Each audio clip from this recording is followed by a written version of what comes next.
Well, welcome to the latest Blue Family News Q&A session brought to you by Police Federal Credit Union of Omaha. I'm Ken Bader, the CEO of the POCUA, and that is much less important than the great guest we have today. We have the awesome Olivia Mead, who is the founder and CEO of Yoga for First Responders. Rather than go on a half-hour resume from her, because she is well accomplished and just a great person. I've had the pleasure of working with her on other podcasts and shows, and she is just a wealth of knowledge, not just simply on yoga, but the positive effects it has on police officers and other first responders. Olivia, welcome to join us today. Thank you. I'm so happy to be back and talking with you about my favorite subject, honestly. So thanks for having me. Yeah, I don't get that too often, especially women saying, "Hey, I'm happy to be talking to you again." But I appreciate you saying that. That's what I'm here for. Yeah, I'm sure with all the men you deal with in yoga that you gotta stroke some egos every once in a while. Whatever gets them to the mat. In fact, before I even ask my first question, the funniest story I remember in speaking to you for the first time, I think about 5 years ago, you were telling a story about you're doing yoga for either a fire department or a police department. And you had, all these big burly guys with huge muscles and everything that are like, yoga, it's nothing. And you had them do a yoga pose and you saw all these guys, these big muscle mountain guys just shake. It happens all the time. It's one of my favorite things to kind of, school everyone and say this is going to be a little different and harder than you think it is. Well, let's cut to the chase. Let's talk specifically about police officers, since the vast majority of the folks that will watch this or possibly join us live are police officers. So how does yoga specifically help people in the law enforcement profession? Yeah, so the first thing you have to understand is yoga is different than what most people typically think it is. So the westernization of yoga is very much glorifying the physical aspect. So a lot of people think it's for flexibility, it's for stretching, or they see images of meditating on a mountain. So they think it's for them to zen out. And that doesn't really fit the culture of our police officers, which is getting things done, being in charge, alpha male population, right? The original intention of yoga. So yoga is a 5,000-year-old wisdom science. It's from the Eastern sciences. And only now are the Western sciences actually catching up with what Eastern science has known for thousands of years. And yoga was this modality of mastering the mind and nervous system, of finding optimal functioning of every system we have in place: mind, body, emotional, biological, neurological, and honing it to be top class. And primarily for the warrior class, for the soldiers, for those who were going to battle. And it was to give them this edge over their opponent by having mastery over their faculties, over everything, over their nervous system, over their mind, which is our most powerful tool. And so knowing that knowledge and then seeing that and speaking with police officers and seeing it, there is a missing skill set, an educational gap in public safety training. And I ask police officers all the time, and I get the exact same answer. I ask them, how much of your job is mental? And I get 90%, 95%, all of it. Same answers. And then I ask them, how much training did you receive for that specific aspect of your job? And they look around and they say 0, 5%. Now think about how out of alignment that is. What you need for your job the most, you're getting the least amount of training for.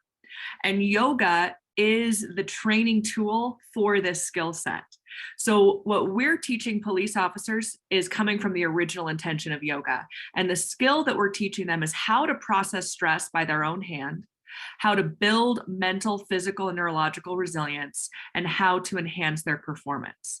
And it's this missing skill that allows them, they're seeing more trauma, death, loss, destruction in a single shift than us civilians would ever see in a lifetime. But they have the same brain and nervous system that we all do. So what makes us think that they can, their nervous system is going to be able to handle that? Now, maybe with adrenaline and training, they bust through it, they get through it, but the nervous system still takes a punch every single time. Even if the unknown is hurting the nervous system because it activates the nervous system. So pulling a car over, getting out of their vehicle, they don't know who's in that car. Sure. They don't know how they feel about police officers. They don't know what's in their glove compartment. And even if nothing's going on, the nervous system doesn't know that, so it's activated. So every single day, the nervous system is taking a beating, and we're not giving them the tools to regulate the nervous system for the longevity of their career. So that is what yoga is training. Will you build up your strong, stabilizing, small stabilizing muscles around your joints? Will you create functional mobility in the meantime? Yes, absolutely. But that's one aspect of everything that we're training to be at an elite level. Yeah, awesome points there. I have to admit, I learned a few things from you a few years ago that I still kind of think of and apply today. I don't do any yoga just simply because I'm a man and I don't want to look stupid because I don't know how to do yoga. Maybe I'll circle back to that. You've been saying that for 5 years. Yeah, I know. When you're going to actually implement this. Well, maybe if it wasn't for COVID, I would have seen you in Denver in 2020. Yeah. But I remember in one of the conversations that we had, it may have been for Beyond the Call 5 or 6 years ago, but you mentioned something to the effect of, if you're stretching and doing certain movements, but you're not controlling your breathing, all you're doing is stretching. You're not doing yoga, and you stress that breathing part of it. And what's interesting is I have a bad back. Some mornings are worse than others. And some of those mornings, I'll ask my wife to give me an assisted stretch, because if she does that, I pop back up and I feel much better. And she always tells me, as she's helping me stretch, to breathe. And the thing that always pops into my darn head is your voice saying, if you're not breathing properly, you're not getting the full effect. All you're doing is stretching, which is nice, but you're not doing anything yoga efficient per se. My words, not yours. No, absolutely. And I'll tell you why that is. So when you're trying to push or pull on the body, such as a sit and reach, right? A toe stretch that a lot of people do in PT, the body feels under attack, and it'll actually lock up even more. That's why you see someone doing a sit and reach every day at PT and they gain no flexibility. There's no improvement there. They're just sitting and reaching and feeling miserable, and the body's locking up. When we add controlled and measured breath, it's literally pushing a button on the nervous system that says, you're okay. When the breath is controlled and managed, the nervous system says, I'm safe, I'm not under threat, which allows the body to be vulnerable. And flexibility and mobility does not come from the muscles. It actually comes from the connective tissue, which is in and around the muscles. And the connective tissue tightens up with more and more stress and trauma. So what we really need to do is send a signal to the body that it's safe enough for the connective tissue to become more mobile again. And the only way to send the signal to the nervous system, our only portal to our nervous system, is through the breath. Some mental aspects as well, but if we do mental reframing, what that's going to do is simply change our breath, which is then going to signal to the nervous system that we're cool. If you're holding the breath, you're signaling to the nervous system, I'm under threat, I'm under attack, I'm not okay. And the body's going to just fight and create its own body armor to protect itself. That's why the breath has to be included if you want the body to work with you in any capacity. Yeah. I'll attest to that, and then I'll get off my own bed back and get back into law enforcement. And the importance of this is, I notice that, when my wife is helping me stretch and it's kind of a slightly painful thing, I'll hold my breath, and it makes it actually worse. Mhm. And she'll remind me to breathe, and it will be much better, even from an emotional standpoint. As some watchers may agree with, especially police officers that have chronic pain, you wake up and you're in pain and you're already pissed off. And that stretch and that breathing not only helps to take the pain away, it calms me down too, where it's like, all right, I feel, not just the pain is away, but I feel better. So there's a lot to say about that. Well, and one thing everyone has to keep in mind or hear for the first time is that everything is connected. So and that's why when we do feel upset, we have this inkling to, I got to go take a walk. I got to go to the gym.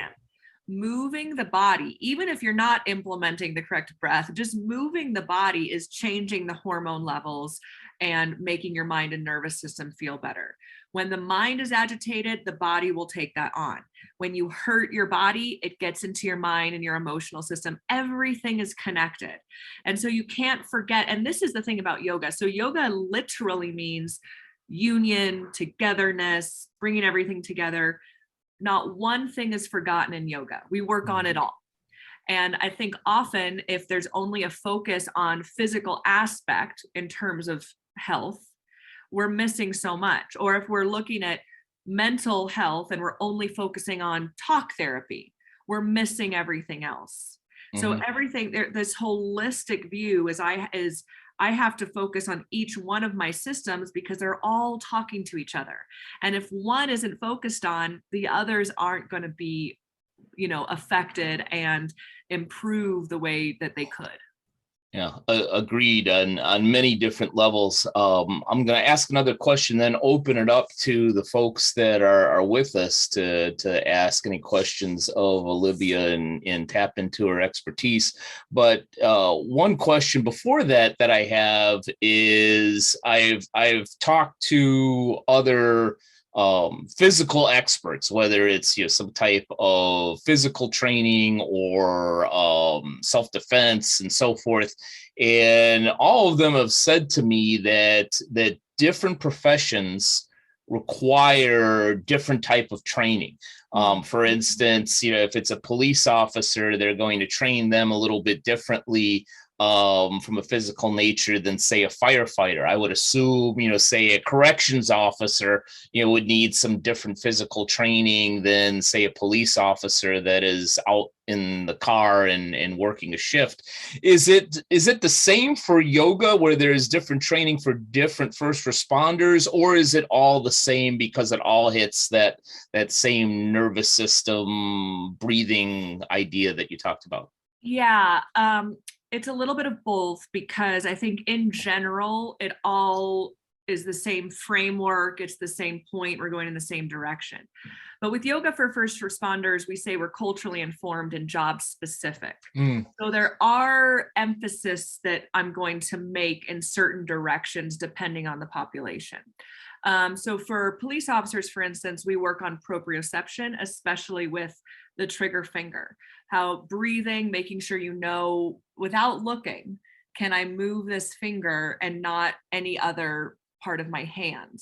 And I have them do this in a plank pose when they're shaking, when their body's under stress. Can I still have a conversation from my brain to my trigger finger? So I'll emphasize more proprioception, things like that. With firefighters, for instance, I will focus on positions they might find themselves, such as deep lunges on their belly in a confined space. Dispatchers, we actually do a lot of chair yoga. Yeah. We do a lot of things that they can apply at work. So here's the thing.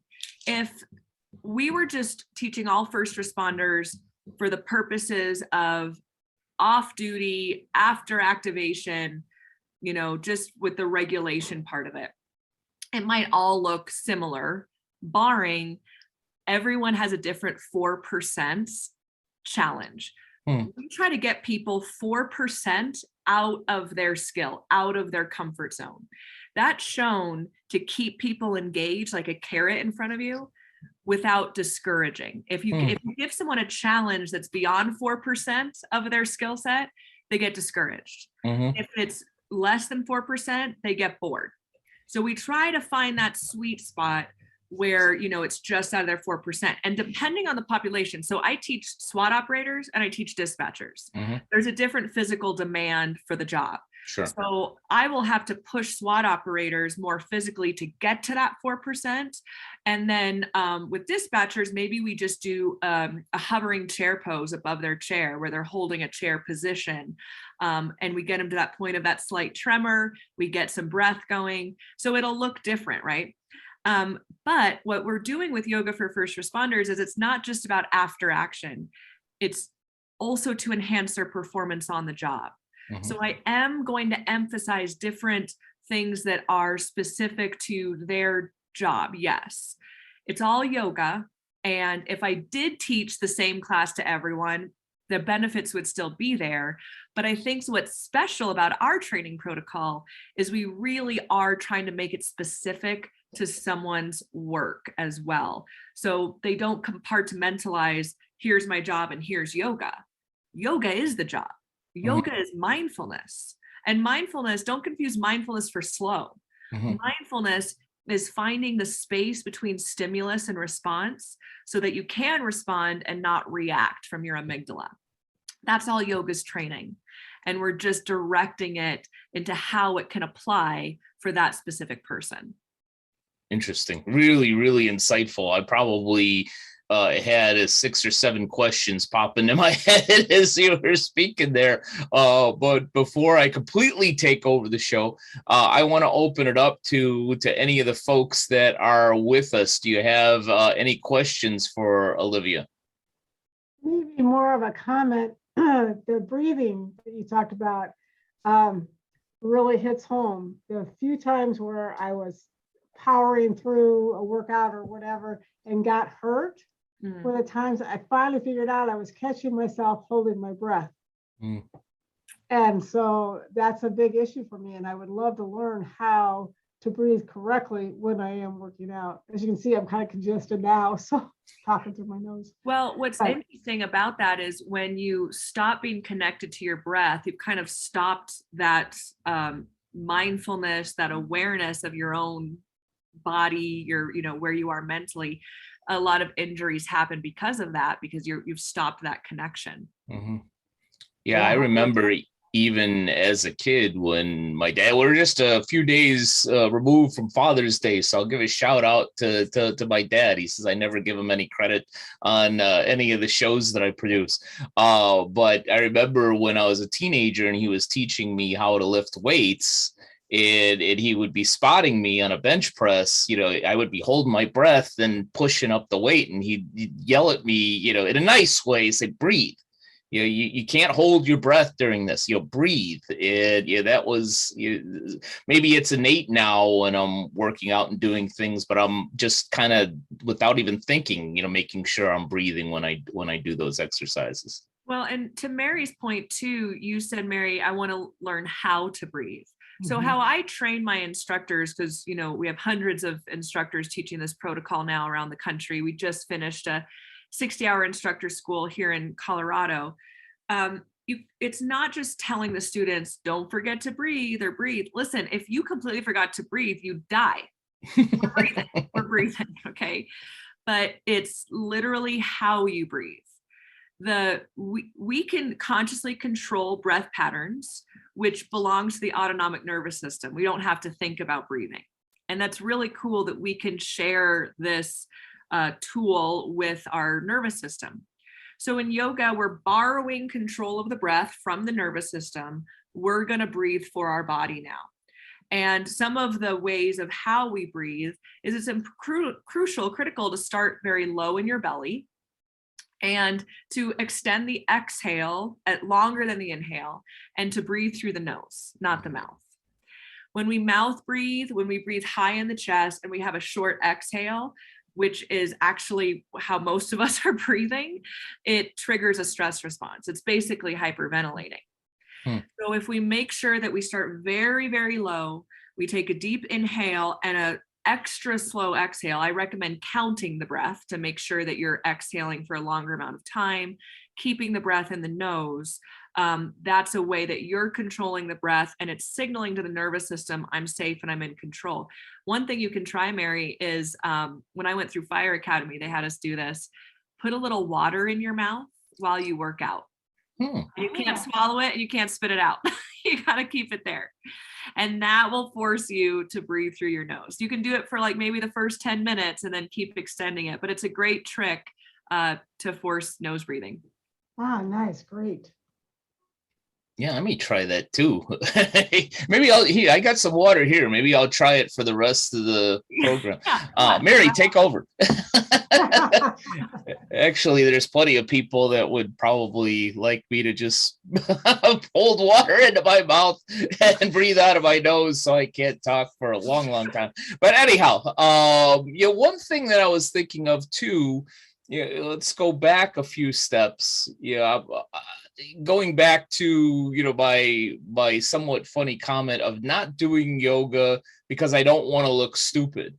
And, like, for instance, I live in Long Beach, California. There are yoga classes on probably every darn beach, within like, a 3-mile radius of me over here.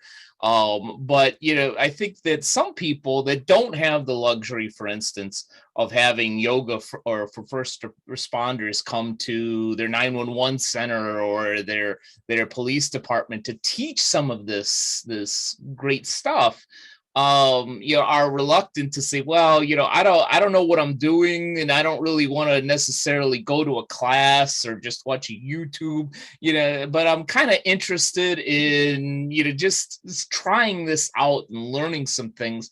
What's a good place to start with yoga for somebody that's a complete novice? Well, this is a really good point, because I think that most of the hesitation, probably people in general, but probably the population we work with, their hesitation comes from not wanting to look stupid. The job of public safety is to have control of the situation. So it's inherent to say, I don't want to be out of control, right? So that is something that we do, a hurdle we have to overcome, and something we work really, really hard on with YFFR to make sure everyone is in the know. I don't take anyone to a yoga mat until we've had a conversation first. I talk to the people. I sometimes have a little PowerPoint up. I prepare them for what we're doing, why we're doing it, so everyone's on board, everyone's on the same page. Now, as you mentioned, let's say there isn't a live, in-person and YFR instructor, or they want to do it, but their department's not having it, whatever. So we actually created online resources for this purpose. We have an app. It's called Cyber Academy. I can give you the link to that. And it's a training app. It has tons of videos, breathwork techniques on it. So you can look up YFFR or Cyber Academy on app stores. But even better, that's something new, Ken, and I'm not even sure I've told you about. But I bet you're going to. I'm going to right now. So Cyber Academy is the app and just videos, right? If you want to take yoga class. But we just launched YFFR University, which are online courses. So they're not just the yoga classes, they're me educating on the science and, really breaking it down. Now, here's the cool part. We just finished the beta test run, so you can sign up now, and we're adding more courses. We have on there a 6-week course, and it went under a pilot research study with University of New South Wales. And the paper was just published last week. And the results, the conclusion showed that it was all first responders who went through it, all different first responders. Everyone who completed the 6-week program had a significant decrease in stress symptoms by an online course. So there's a place to start right there. And it has clinical research now that it actually will do something for you if you do the entire course. Now, once you've done that, obviously you can do Cyber Academy, you can do all the online stuff. I don't want to discourage anyone from going to a yoga studio, especially if you have the knowledge that we want to give you first. But here's the issue that I just want to warn everyone about is what we give you with YFFR, where we're straight shooters, we talk to you directly, we give you the science, we're mostly focused on the breath and neurological fitness of it all. Typically, that's not what you're going to find in a community yoga studio. And again, I'm generalizing here, but it's been my experience. It's been the experience of people who've tried yoga and didn't like it because they felt a little out of place. So with the knowledge we're going to arm you with, if you're like, okay, I know it's not going to be the same experience, but I really do want a live instructor, go to the yoga studio with the knowledge we've given you and, apply it to whatever class you're experiencing. So I don't want to discourage from a live yoga studio, just know it's going to be different, which is why I started this organization. I felt that it was isolating to those who could use yoga, but didn't feel like they belonged in a studio. So we took away some of the stuff that was isolating and we just got straight to business. But yeah, so we have the app and we have the online platform if anyone would like to start there. So basically start with your website or the app.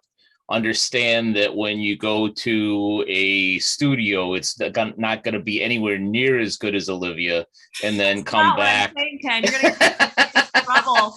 All the yoga teachers are going to come after me. There are great yoga teachers out there, so I really don't want to say that. I'm just saying it's probably going to be a different experience. I know. I'm just giving you a hard time because it's fun for me.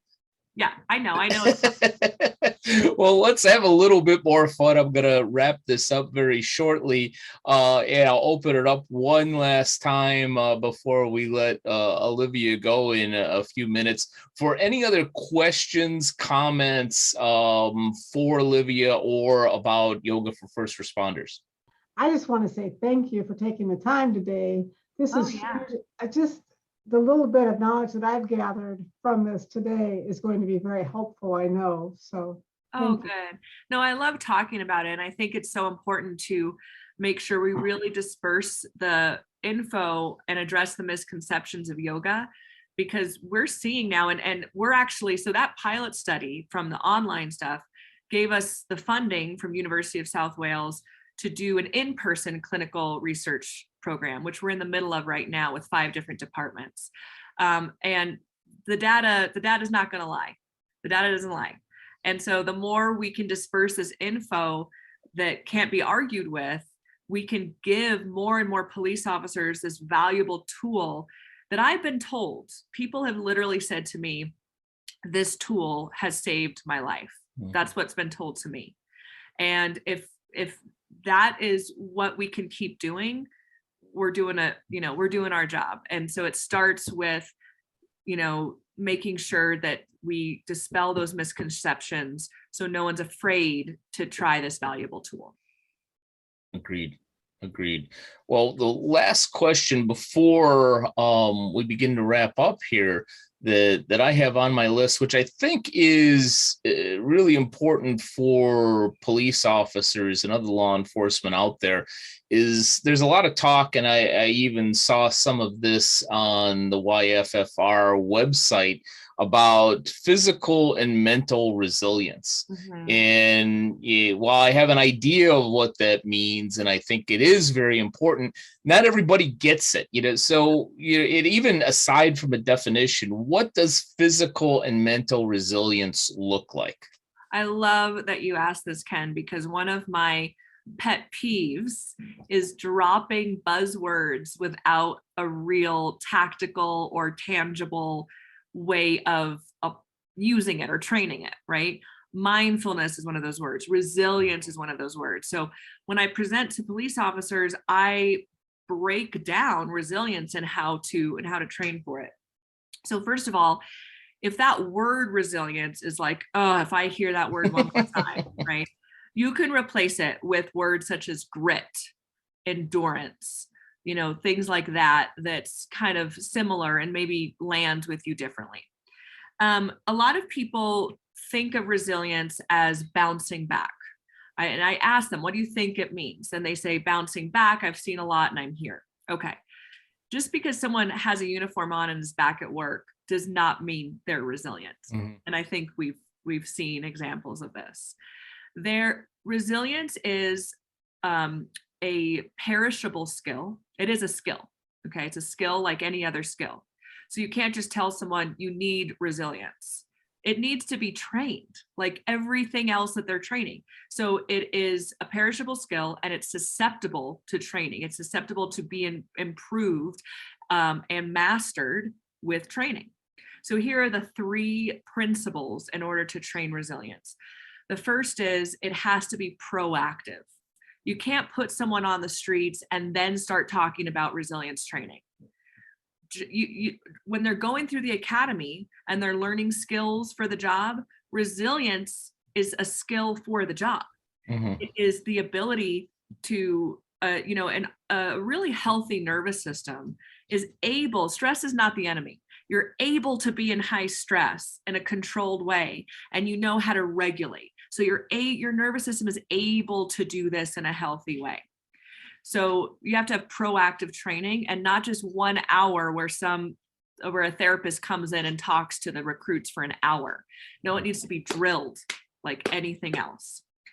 2, it's not just bouncing back, it is growth from adversity. Every challenging thing that happens, they need to be able to have the skill and tools to get better from it. How you do that is by processing stress. No one's being taught how to literally process stress out of the tissues and out of the nervous system and out of the mind. The only way you're going to grow from a situation and have post-traumatic growth is if you know how to process the stress and turn it into resilience. So it can't just be bouncing back. Every crappy thing that happens, you get better. You get more skilled. The 3rd principle is recovery. You are only as resilient as your ability to recover. So it's glorified these days to be, I'm up at 5, I sleep for 20 minutes, I meditate, and then I'm on the road. It's glorified to be up and doing, and to be busy. And recovery is said, told you have to, but it's not as celebrated as just, bulldozing through your day. But if you don't have consistent and effective recovery methods, and recovery is more than sleep, it's more than sleeping at night. If you don't have effective and consistent recovery methods, you are not a resilient person, period. So you have to have built-in recovery throughout the day and knowing how to get effective sleep. And if you can recover, then you can do your job and be resilient. So those 3 things need to be in place if someone's going to be a resilient person. Yeah, that's awesome. Every time I talk to you, Olivia, I learn something. And this is no different. I could probably do a whole comedy routine with you on meditation, but maybe we'll do that on Public Safety Talk Radio. I would love that. I used to do improv comedy, so I'm like ready to go. Perfect. We're gonna do all kinds of things then. But for now, I want to let you go so you can get back to running yoga for first responders. You're doing an amazing job.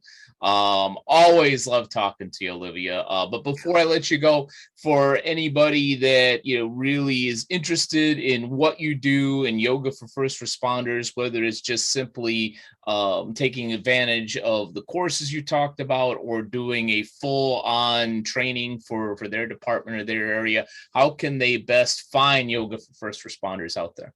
The best places to find us are website, it all spelled out, yoga for FOR, firstresponders.org. So that's the landing page. You can get everything from there.